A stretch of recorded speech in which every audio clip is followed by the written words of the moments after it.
Nádherný deň všetkým. Tak ako každý rok. A dnes slavíme Vianoce. A preto mi chýba nevianočné krmenie.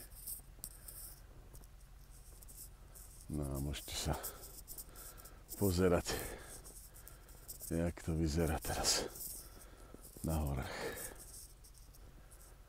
Je to rozprávka.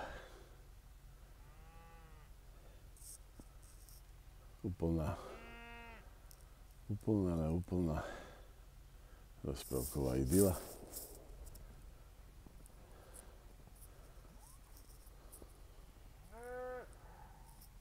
Všetko spokojné, až na to, že to musia dať zvukovo najavo. Takže klasicky vonku na snehu, ale zmyslenie balíkov tak, aby celé stádo malo prístup rovnomerne k senu.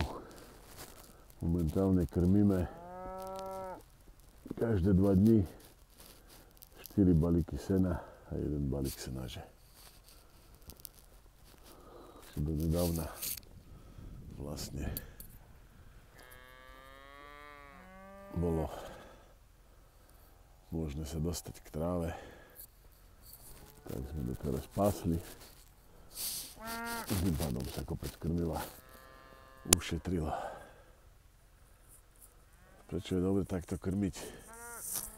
No jednoznačne, pretože nechávame im toľko tej potravy, aby mali akurát dosť. Ten počet sa nám osvedčil, keď sme dávali viacej, tak potom mobily nám zbytočné straty krmiva. Keď je ho menej, tak je to tak akurát. No a tu sa môžeme pozrieť na našu škôlku. Všetko zdravé, osrstené, rôzne vek, ale aj napriek tomu bez problémov.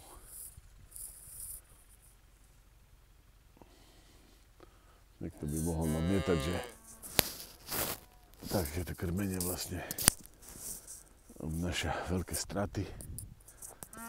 Je to pravda, ale tým, že nám to ostáva všetko na poli, tak nám to vlastne hnojí. A toto, čo vidíte, tieto zbytky, tak vlastne slúžia im na to, že potom si vlastne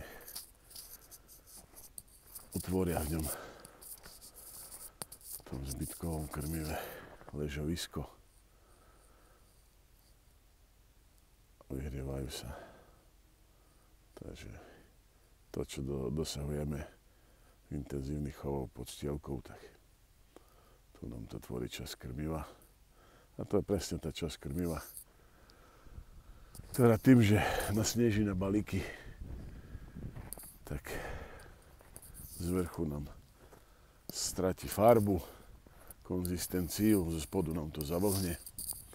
Ideálne by sme vedeli to nejak vypodkladať, len za všetkým je práca. A čím človek viacej práce robí, tým musí viacej platiť. A to sú ďalšie náklady, ktoré sú zbytočné. A preto by sme už odstúpili od toho. Snažíme sa čo najmenej manipulovať so senom. Senáž máme hneď blízko krmovisk, zimných stanovišť umiestnené. Takže aj tá doprava toho sena nie je ďaleko. Stačí potom len zobrať traktora, presunúť ho hneď za plotok a statok to krásne berie. Porozbíja si tie balíky, popreberá to, čo chce. Čo mu nechutí, ostáva na poli. A my už to nemusíme vyvážať. Takže toľkokrát opakované, ale je to fakt účinná metóda. Jak znižiť náklady a pritom hnojiť si tú pôdu. Takisto to prispieva rozširovanie trávnych semien Dneska majú neskutočnú chuť koncertovať. Asi to slnko pozitívne na nich vplýva. Musím ešte odstrániť sieťky, ale už vyberajú a ten balík proste nejakých 5%, 5 až 10% je strata, ale on sa spraví taká škrupina na tom balíku a vnútri to seno je svieže, voňavé. Keď si zoberieme tú pracnosť, keď sme stavali stohy a zakrývali to s plachtami a toto tu, tak to je nebo a zem. A pritom nejaký rozdiel nebol, čo sa týka krmenia. Takisto nám aj z toho dobrého sena oni dokážu si naťahať pod seba, pretože je to prirodzené. Oni si to ležiska utvárajú. A hlavne teraz, keď je slnko, tak proste takéto exponované miesta, kde dokážu veľa toho slnečného svitu dostať do seba a premeniť na vitamíny, tak oni v iných vyhľadávajú a sa to spokojne. My utekáme na hory, aby sme si oddychli. A ten pohľad stojí za to.